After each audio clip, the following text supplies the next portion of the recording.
Hello, I'm Tim Howell, also known as Tim Howell X on Twitter and on Instagram. I'm recording this video on behalf of the London College of Garden Design. They're doing a series of different videos about where top designers take you around their gardens. I'm not a top designer, this is just an amateur gardener's garden, but you may just find it interesting. I'm going to show you some of my favourite plants. Here is Aquilegia. I absolutely adore Aquilegia. Beautiful, beautiful. Sometimes called old ladies' bonnets, the actual flowers of them. Not in flower yet, but it's a gorgeous self-seeder. Great thing about self-seeders is that they will just seed themselves and grow in the garden. The other great thing about a self-seeder is you know by definition that it's actually going to grow really well in your garden condition. Another fantastic self-seeder that I love is the forget-me-not. That blue is just absolutely fantastic. Blue is my favourite colour, and again it's a wonderful, wonderful self-seeder. Some people see it as a weed. I don't see it as a weed. I'm quite happy to let it grow rampant around my garden. Here is Mrs H's Andy Burgess sculpture. Andy is a fantastic chainsaw sculptor. He has exhibitors work at Chelsea as part of a trade stand. He also has a trade stand at Tatton Flower Show as well. And you will see him across the country, and he has also appeared at Hampton Court. Here's a beautiful little tulip that's just sort of popped itself up. I think there's some more due to come. That's probably a little bit early for that particular tulip. Another plant that is one of my favourites is this snake's head fritillaria. Absolutely gorgeous little plant. You may, when the flower is open, you might think, well, it doesn't really look like a snake's head particularly to me. And it gets its name from the fact that when it's actually closed, or when the flower is just about to, before it opens, it really does look like a snake's head. Another favourite of mine, and one of the first plants where I ever actually learned its Latin name, is Dicentra spectralbilis. Love that beautiful heart-shaped little flower. It's also called bleeding heart. They've renamed Dicentra spectralbilis now as Lamprocapnos spectralbilis. I'm struggling to get my head around the news of the name of it, but to me it'll always be Dicentra. And I love to combine it in this pot with Muscari armenica. That blue and that pink just seem to go together so well for me. Another of my favourite plants is this Magnolia stellata. Absolutely gorgeous, gorgeous white flowers, early in the spring. Absolutely fantastic scent that comes out of that.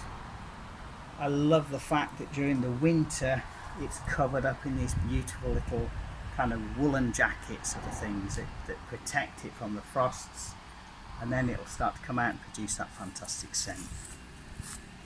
Here's a pear tree. They're starting to bud now. You get some gorgeous little white flowers again in early spring, and then in autumn time you'll get the beautiful pears.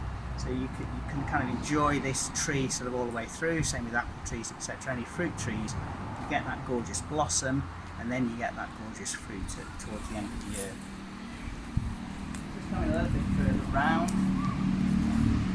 Here's a Canemalese, and Andrew Fisher-Tomlin might correct my Latin on this one, but gorgeous, gorgeous. This is a Japanese quince, gorgeous little red flowers, and again in the autumn, and I've left these fruits on, you get these beautiful little quince, these little sort of orangey sort of fruits.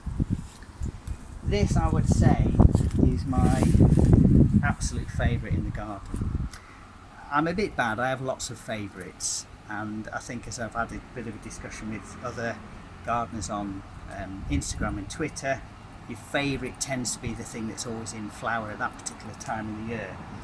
But the thing I love about this Pearish Forest Flame is at the beginning of the spring you get these gorgeous bright red bracts.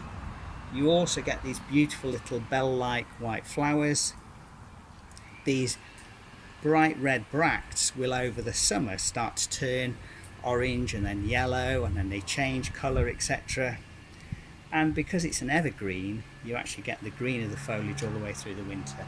So for me, this is my all-time kind of the shrub that kind of keeps giving all the way through the seasons. Here's a tree peony. Again, love this tree peony. It's very showy. It will produce an absolutely gorgeous, big, blousy red flower, but it's not long lasting. So the flower gives you this absolutely fantastic showmanship, and then it will disappear. Another one that I really love,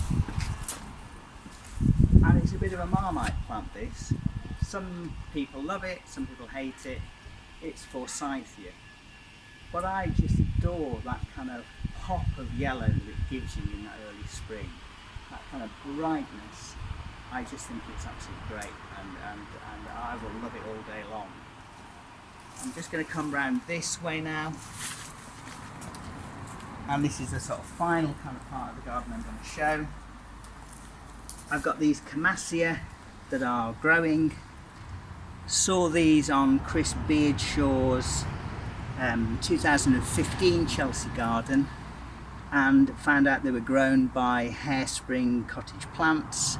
Stella Exley is the holder of the national collection of Commercia. Bought these from Stella. These are part of the what's called her Chelsea collection, the ones that she grew for Chris. Get some gorgeous little star-shaped blue flowers. And again, if you followed me around the garden, you'll know that blue is my favourite colour. So I absolutely adore these Commercia. And if you get Stella's Chelsea collection, you get a sort of succession kind of planting. So you'll get one of the Commercia species will be in flower, and then that will die off, and then the next one, etc. comes. This is a plant that I've been trying to grow over the years and get to flower. It's a Fritillaria imperialis. So it's in the same species as the snake's head Fritillaria. This should have some gorgeous big orange kind of massive orange flowers. I've never yet got it to flower. I always seem to get it to this foliage stage, and then it seems to die off without actually flowering. I'm hoping that one year I'm going to get some great flowers out of it. And I'm going to finish off with, again, another favourite of mine. I don't know, I've talked a lot about favourites, but tulips. I absolutely adore tulips again. So these are going to come out in sort of April time, maybe another 2-3 weeks. And absolutely beautiful colours, beautiful flowers on the tulips. Just makes me really think about springtime. So I hope you've enjoyed that kind of tour of my smallish kind of garden. And again, like I say, it's an amateur garden. You'll get the chance through the London College garden series of videos on YouTube that they're doing to see some of the top designers in the world. But this is what an amateur garden looks like. Thanks a lot.